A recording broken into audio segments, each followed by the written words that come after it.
한국인에게 독도는 왜 특별한가요?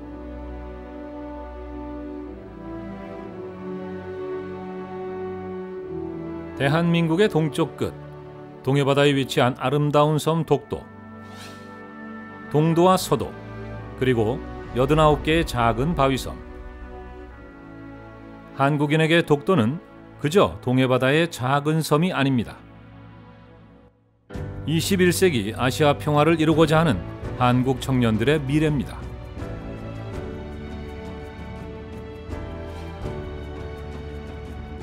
(20세기) 초 일본은 제국주의적 야욕을 채우고 한반도를 침략 전쟁의 발판으로 삼기 위해 가장 먼저 독도를 침탈합니다.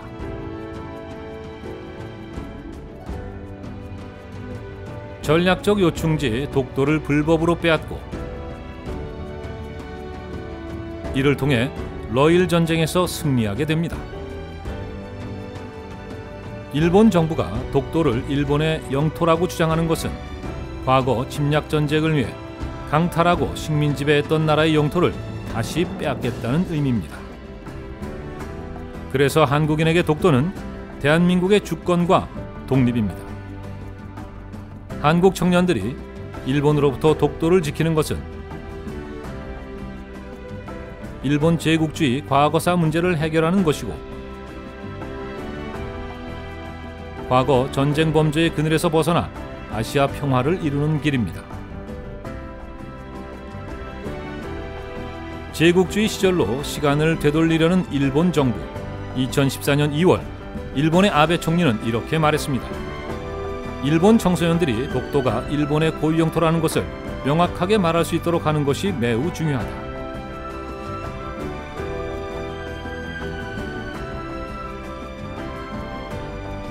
일본의 교과서 지필 기준은 다음과 같습니다.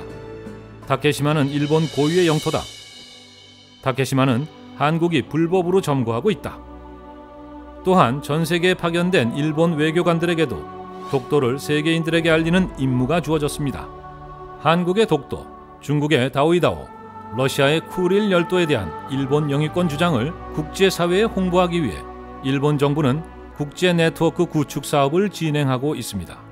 일본의 영토보전대책 사업 예산 8억 1천만 엔, 한화 약 93억 원, 매년 2월 다케시마의 날 행사, 3월 교과서 검정 결과 발표, 4월 외교청서 발표, 7월 방위백서 발표, 그리고 연중 상시로 일본 정부의 일사불란한 지시 아래 일본 정치인들이 독도와 과거사에 대한 망언을 하며 아시아 국가의 국민들을 아프게 합니다. 제국주의 시절로 시계를 되돌려 다시 전쟁할 수 있는 국가로 바뀌는 일본. 독도와 이웃나라들의 영토에 대한 일본의 영유권 주장, 과거사 왜곡은 100년 전 제국주의의 패권을 21세기에 다시 실현하고자 하는 것과 같습니다.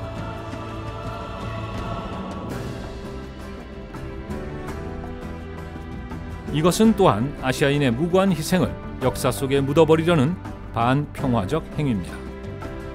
따라서 한국 청년들이 독도를 지키는 것은 일본 정부의 제국주의적 탐욕에 맞서 아시아 평화를 만들어 나가는 것입니다. 일본 정부는 말합니다.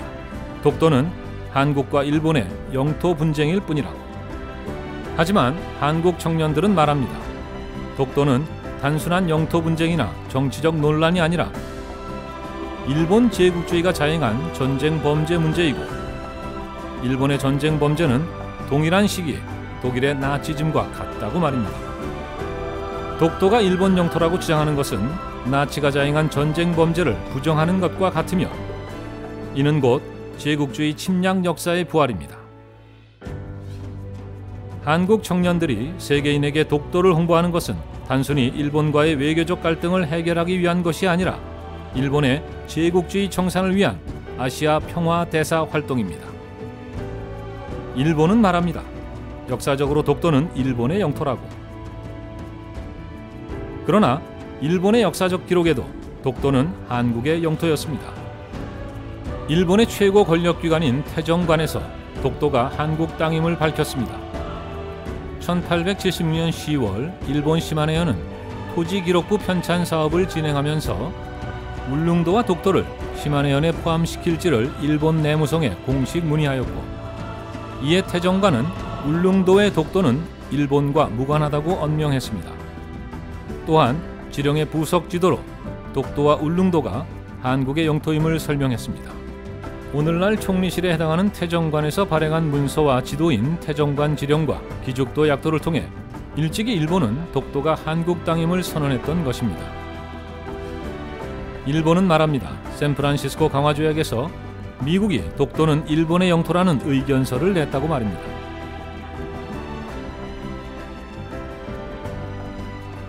(1951년 9월) 일본과 연합국 48개국은 샌프란시스코 강화조약을 맺습니다.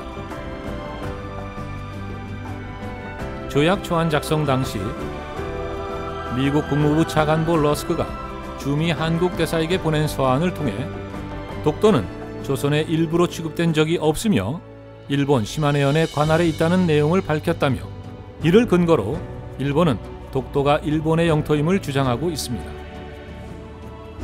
하지만 이 서한은 개인의 의견일 뿐 국제적 효력이 없습니다. 제2차 세계대전이 끝나고 전후 문제를 처리하기 위해 작성된 문제의 러스크 서한은 연합국도 모르게 작성되었기에 연합국 전체의 의견이 아닌 미국만의 의견에 불과합니다. 게다가 미국은 이 서한의 내용을 비밀리에 한국에 통보했습니다. 따라서 이 러스크 서한은 독도 영유권에 대한 어떠한 국제적 효력도 갖지 못합니다. 일본 정부는 국제사법재판소로 독도 이슈를 가져가 해결해야 한다고 말합니다. 하지만 이러한 일본 정부의 제의는 위선적인 행동입니다. 일본 정부는 중국과 다오이다오, 러시아와 쿠릴 열도로 갈등을 일으키고 있습니다.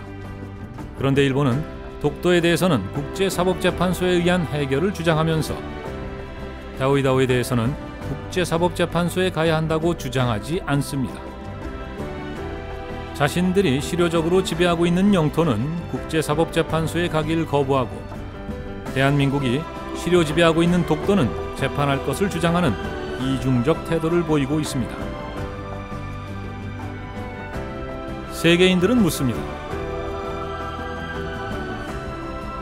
한국에는 3,000개가 넘는 섬이 있는데 왜 한국인은 독도라는 섬에 유독 높은 관심을 보이나요? 한국인에게 독도는 단순한 작은 섬이 아닙니다. 독도는 곧 대한민국이며 5,000년 역사이며 한국인의 정체성입니다. 또한 일본 제국주의 침탈의 상징이며 고통받은 아시아 평화를 위한 열쇠입니다. 일본의 독도 영유권 주장은 한국의 완전한 해방과 독립을 부정하는 것입니다. 한국인들이 독도를 지키는 것은 과거 일본의 강압적 식민 통치에 맞서 끊임없이 독립운동을 전개한 나라 사랑의 연장선상에 있으며 다시는 세계에 이러한 비극적인 일이 일어나지 않도록 하려는 한국인의 의지입니다. 사이버 외교사절단 반크는 세계인에게 독도에 대한 올바른 진실을 알리고 아시아 평화를 향한 한국인의 의지를 알리고자 합니다. 한국 청년의 도전이 아시아와 지구촌의 평화입니다.